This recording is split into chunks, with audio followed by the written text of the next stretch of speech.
Assalamualaikum warahmatullahi wabarakatuh.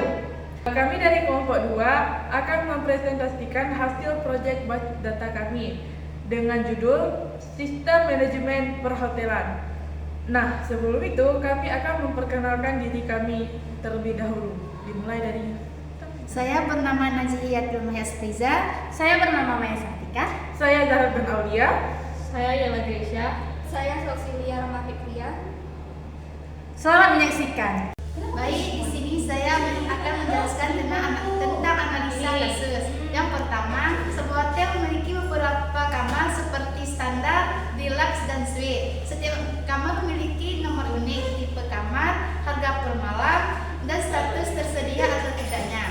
Yang kedua, tamu yang menginap di hotel harus melakukan reservasi terlebih dahulu. Satu tamu dapat melakukan reservasi dan setiap reservasi bisa mencakup satu atau lebih kamar. Data tamu yang dicatat meliputi ID tamu, nama, alamat, nomor telepon, dan email. Yang ketiga, dalam proses penginapan, tamu dapat menggunakan berbagai layanan seperti room service atau spa. Setiap layanan memiliki ID layanan, nama layanan, dan tarif. Selanjutnya, setiap pengguna layanan tambahan dicatat dengan informasi layanan apa yang digunakan oleh tamu mana, pada tanggal berapa, dan jumlah pemesanan. Yang selanjutnya, setelah selesai menginap, tamu melakukan pembayaran. Setiap pembayaran dicatat dengan ID pembayaran, tanggal pembayaran, total biaya, dan metode pembayaran. Dan terakhir, hotel juga mempekerjakan beberapa pegawai untuk menangani layanan seperti front office, housekeeping, dan layanan tambahan. Data pegawai yang dicatat meliputi ID pegawai, nama posisi, dan nomor telepon.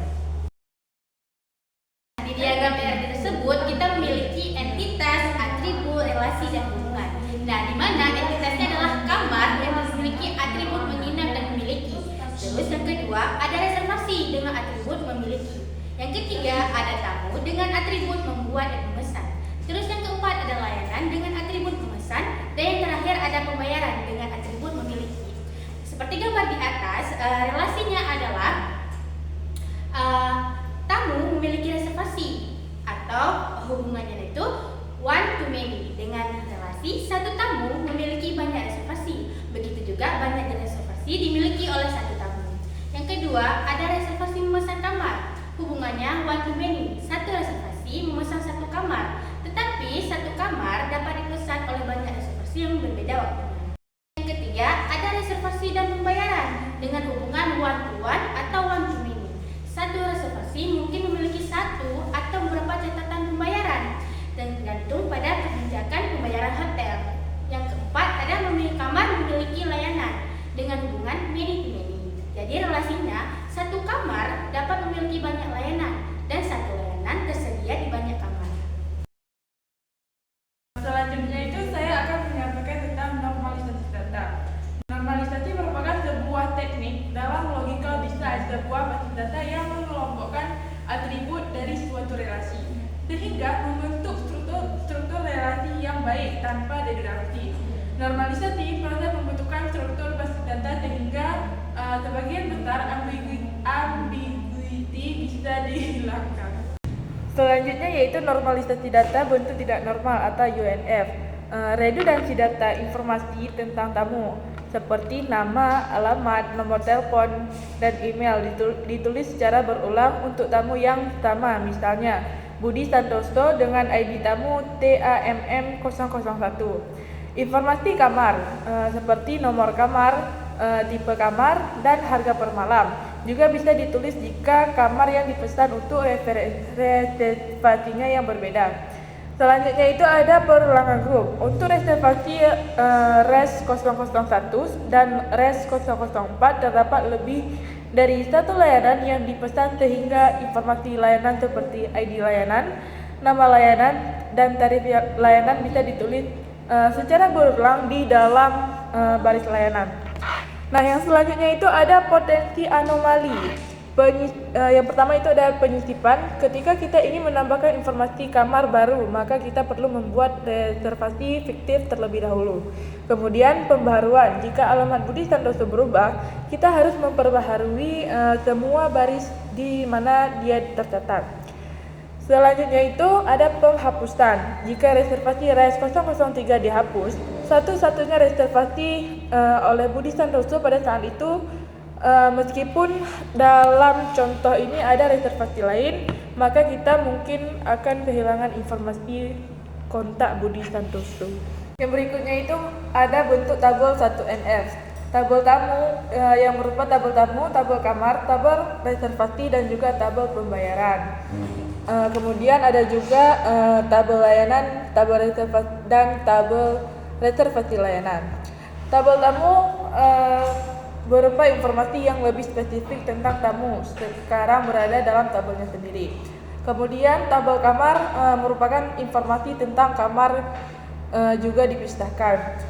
Selanjutnya ada tabel reservasi. Tabel ini sekarang hanya fokus pada informasi reservasi dan menggunakan foreign key seperti ID tamu dan ID kamar untuk menghubungkan ke tabel tamu dan kamar.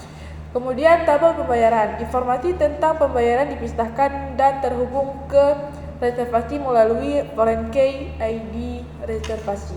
Selanjutnya ada tabel layanan yang berupa informasi tentang layanan yang tersedia tarifnya masing-masing. Kemudian tabel reservasi layanan. Tabel ini dibuat untuk menangani hubungan many to many antara reservasi dan layanan. Setiap baris dalam tabel ini mencatat layanan apa saja yang akan dipesan untuk reservasi tertentu. Ini menghilangkan pengulangan grup atribut layanan dalam tabel reservasi. Oke, selanjutnya setelah ada bentuk tabel 1NF, kita lanjut ke bentuk tabel 2NF. Nah, di dalam bentuk tabel 2NF itu terdiri dari PK, FK, dan composite primary key. Nah, PK itu apa sih? Nah, PK ini adalah menandakan primary key dalam setiap kolom. Yang ditandakan dengan PK yaitu adalah kunci pada tabel. Nah, selanjutnya ada FK, yaitu menandakan foreign key yang merujuk pada tabel lain. Atau setiap kolom yang ditandai FK adalah kunci asing yang menghubungkan data tabel ini dengan data tabel lain. Nah, selanjutnya ada composite primary key, yaitu pada tabel ID reservasi dan ID layanan. Kombinasi terhadap tabel ini adalah composite primary key. Nah, berarti kombinasi dari kolom ID reservasi dan ID layanan secara bersama-sama harus unik ya atau berbeda untuk setiap baris pada tabel.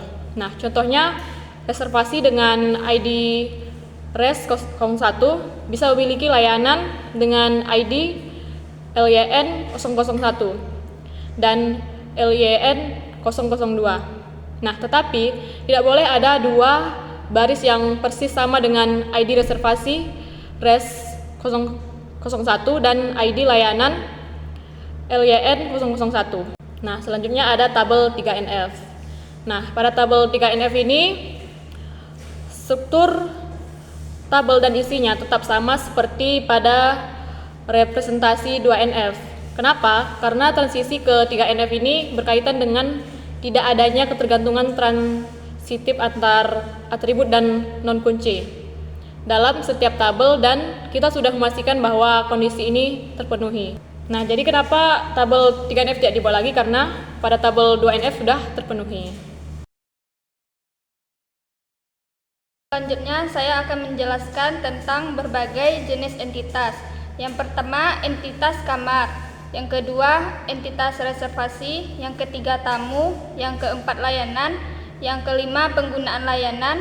Yang keenam, pembayaran. Dan yang terakhir, pegawai atau menangani layanan. Nah, selanjutnya saya akan menjelaskan skema tentang sistem manajemen perhotelan. Seperti gambar di atas, terdapat 4 entitas. Yang pertama, kamar ke reservasi. Satu kamar dapat memiliki 1 reservasi atau boleh juga 0. Yang kedua, tamu dan reservasi. Satu tamu dapat memiliki banyak reservasi atau boleh juga nol. Yang ketiga, reservasi dan penggunaan layanan. Satu reservasi dapat tidak menggunakan layanan atau nol, atau dapat juga menggunakan banyak layanan. Kemudian yang keempat, layanan dan penggunaan layanan.